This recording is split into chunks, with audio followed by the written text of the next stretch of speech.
અને આગળ વાત કરીએ, રાજ્યમાં ચાલુ વર્ષે 82.35% વિસ્તારમાં વાવેતર કરવામાં આવ્યું છે।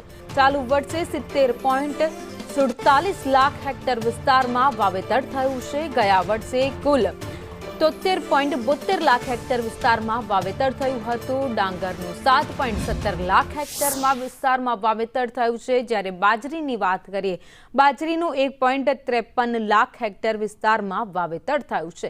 રાજ્યમાં ચાલુ વર્ષે જુવારનું વાવેતર આ વખતે ઘટેલું જોવા મળ્યું છે। ગયા વર્ષે 15,000 હેક્ટરમાં જુવારનું વાવેતર થયું હતું, જ્યારે ચાલુ વર્ષે માત્ર 5,000 હેક્ટર વિસ્તારમાં જ જુવારનું વાવેતર થયું છે।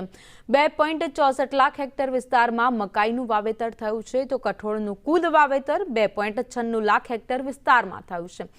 ગયા વર્ષે કઠોળનું 3.39 લાખ હેક્ટર વિસ્તારમાં વાવેતર થયું હતું, જ્યારે રાજ્યમાં મગફળીના વાવેતરમાં હવે વધારો થયો છે।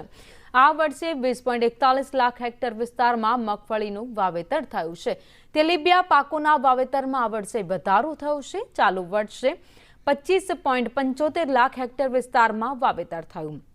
20.35 લાખ હેક્ટર વિસ્તારમાં કપાસનું વાવેતર થયું છે, તો 2 લાખ હેક્ટર વિસ્તારમાં શાકભાજીનું વાવેતર આ વર્ષે થયું છે।